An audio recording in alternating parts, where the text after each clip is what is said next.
All right, getting in here, I'm starting it up. That's the battery switch. Turning it on. There's starts right up. This is for like interior lights there and there, so you can kind of see in the middle of the night. A lot of different buttons, all kinds of fun stuff.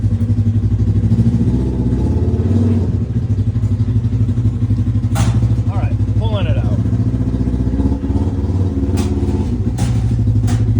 All right, and then as you can kind of see, wiring was not my greatest skill. You got your little Switch Pro guy there. The danger button, that's what you would turn on to then you can go down here, and it's just a jacuzzi timer to pump from the back fuel cell to the underneath. So then you can just keep driving and forget about it. These things are very durable. So it would just pump about 5 gallons of gas, 5 to 6 gallons of gas, and I wouldn't have to think about it. Air particle separator for your helmet. Your line runs all the way up and around. And then I use the magnet lock onto my helmet. Your radios are all tucked up in here to keep them out of any water or anything that you might get into. Lots of little storage pouches here. Here you got a door bag storage pouch, door bags, storage pouches in here. That's where I put all my fresh water, and I would just literally drink it right out of that with a big straw. And then of course down here you have the box on the side. I'll show that later. As for the car itself, it's all plated. All of this stuff has reinforcements. Top and bottom knuckles are all reinforced. Stock sway bar, aftermarket shocks. Well, actually they're still Walker Evans, but they've been revalved with iBox springs. I have a whole nother set of those that just have a couple 100 miles on them, is all just that I use for testing. These little panels is just, you pop that off, and then that literally pops up and off. There we go. Doing it with one hand is a pain, but that's how these guys pop on and off. And you got your little restrictor valve right there. So if you were to tip over, you don't get fuel everywhere. Same thing, you just kind of pop that off. And then this just pops straight up.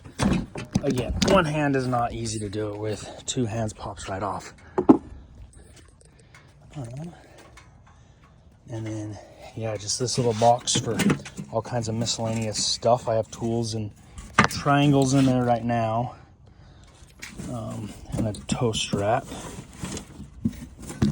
And then that just hooks on there.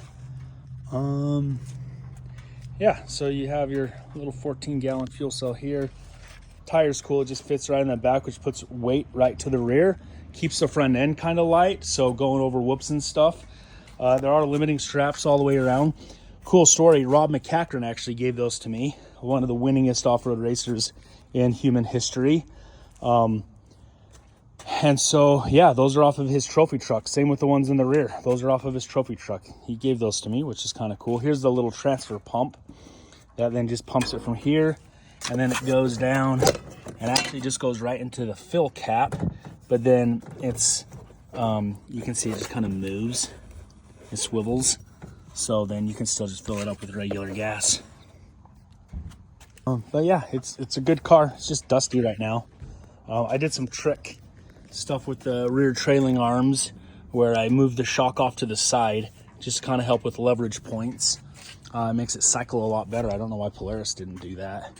And then these are a little chipped up, but that's all aftermarket gun drilled rods with FK Heim joints. I got lots of spare axles and spare clutches and a spare transmission.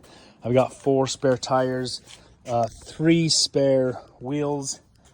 Those are Raceline wheels.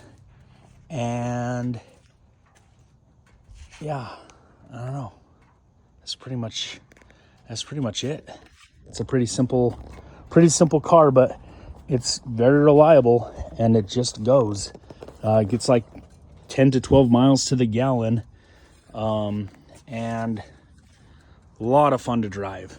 Just a ton of fun to throw this car around. And like in my post, I put my wife in it, and she had never even driven it, and she went out and won overall a powder puff race. and she didn't crash it. So I was pretty impressed. And she didn't roll it, and she did great. So, yeah. Oh, yeah. Also, it's not a full chassis build. I mean, there is the roll cage up on top that we built, but it's not like full tubular. There's no tubes going down in the sides or over here. In fact, if you take off this and you take this off, this comes out, and then you can get in and out of this thing super easy, like really, really easy. This just pops off with just a clip. You just pull that and then pop the window net off. When it is in there, you just slide it in and lock that in there like that for your window net. But no, that bar comes off, which is cool. Yeah, I think that's it.